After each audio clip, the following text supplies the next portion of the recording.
भोपाल में भारतीय किसान संघ के नेतृत्व में किसानों ने अपनी विभिन्न समस्याओं को लेकर जिला प्रशासन के खिलाफ अनिश्चितकालीन धरना दिया गया और ज्ञापन सौंपा गया। किसानों का आरोप है कि गेहूं खरीदी प्रक्रिया में भारी अव्यवस्था व्याप्त है। ऑनलाइन स्लॉट बुकिंग में तकनीकी दिक्कतें, सर्वर डाउन और OTP वेरिफिकेशन की समस्याओं के चलते किसानों को बार बार परेशान होना पड़ रहा है और उन्हें केंद्रों के चक्कर काटने पड़ रहे हैं। किसानों ने मांग की है कि सभी फसलों की खरीदी न्यूनतम समर्थन मूल्य यानी MSP पर सुनिश्चित की जाए, ताकि उन्हें उनकी उपज का उचित मूल्य मिल सके। इसके साथ ही भूमि अधिग्रहण के मामलों में भी किसानों ने बाजार मूल्य के आधार पर उचित मुआवजा देने की मांग उठाई है। चलेगा नहीं चलेगा, दूध दही के देश में फैक्ट्री खोला नहीं चलेगा, नहीं किसान चलेगा, शक्ति जागेगी, सारी समस्या भागेगी, किसान शक्ति जागेगी, सारी समस्या भागेगी। भारतीय किसान संघ जिंदाबाद। मैं अखिलेश मीणा, भारतीय किसान संघ तहसील अध्यक्ष का दायित्व है मेरे पास में। जी, आज ये बताइए आपको धरना प्रदर्शन करने की क्या आवश्यकता पड़ गई? किसानों की जो समस्याएं निरंतर चल रही है राजस्व विभाग की, एक पटवारी किसानों की समस्याओं को सुनना नहीं चाह रहा है, जबकि ग्राम का अधिकारी ग्राम में जाके काम करने का अधिकार इन्हें दिया गया है। अगर ग्राम के काम ग्रामों में नहीं होंगे तो किसान रोडों पे आके बैठ के अपने कार्य के लिए बाध्य रहेंगे।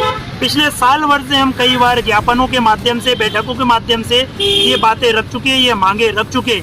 नक्शे में सुधार तो किसान की गलती बताई जाती है, बटान गलत डल गई किसान की गलती बताई जाती है, नामांतरण गलत हो गया किसान की गलती बताई जाती है, लेकिन ऐसा नहीं है। वेरीफाई आपका अधिकारी करता है, तहसीलदार करता है, SDM करते हैं। आप जब वेरीफाई कर रहे हो, गलती हुई तो उसकी जिम्मेदारी भी आपकी होती है। किसान को बार बार नहीं घुमा के आप इन गलतियों को सुधारें और किसान का समाधान दें। किसान की अगर कागजों में, जमीन के पेपरों में कुछ त्रुटि हुई है तो उसको सुधारने की पूरी जिम्मेदारी SDM तहसीलदार की बनती है।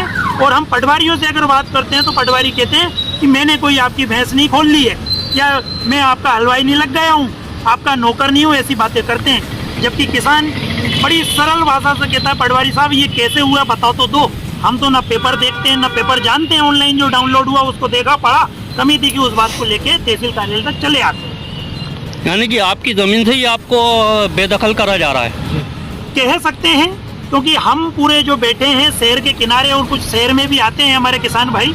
शहर में देखा होगा बड़ी बड़ी बिल्डिंगें तान ली गई हैं, बड़े बड़े प्रोजेक्ट ले आए हैं, बड़े बड़े मॉल खुल गए हैं। ये सारी जमीनें किसान की हुआ करती थी। आज हम शहर के किनारे खेती कर रहे हैं, कोई गुनाह नहीं कर रहे हैं। अब ये प्रशासन हमें इतना मजबूर कर रहा है, हमें इतना परेशान कर रहा है, हम परेशान होकर हमारी ज़मीन बेचने के लिए मजबूर हों, ऐसा इनकी मंशा है। तो हम तो डट के लगे हैं, डटे रहेंगे और अड़े रहेंगे। हमारी ज़मीन अगर फसल दे रही तो फसल ही लेंगे, हम उस पर कोई सीमेंट का, कंक्रीट का जंगल खड़ा नहीं होने देंगे। हमें खेती से ही मतलब है। भूमि माफिया की साठगांठ से तो नहीं हो रहा है? कुछ भी कह सकते हैं। इसमें भू माफिया इतना हावी है कि हमारी सुनवाई तो बहुत कम हो रही। किसानों को तो तहसीलों में बिठाया नहीं जाता, तहसीलदार कभी समय नहीं दे पाते तहसीलों में आने के बाद में। लेकिन भू माफियाओं को टेबलों पर बिठा के चाय के साथ, सम्मान के साथ ऑर्डर बना के दिए जाते हैं और किसान को 10-10 बार चक्कर लगाए जाते हैं। तो हम कह सकते हैं कहीं ना कहीं भू माफिया भी इसमें बड़ा तेज तरीके से हावी है। आगे आपकी क्या रणनीति रहेगी? हमारी इसके बाद रणनीति ये है कि आज हम अनिश्चितकालीन धरने पे बैठे हैं, तहसील का घेराव कर रहे हैं। वरिष्ठ अधिकारी आके हमें अगर आश्वासन देते हैं, आश्वासन से हम संतुष्ट हैं। हमारे किसान भाई अगर संतुष्ट रहेंगे तो हम इसको स्थगित करेंगे जब तक हमारी मांगे पूरी नहीं होगी तब तक के लिए।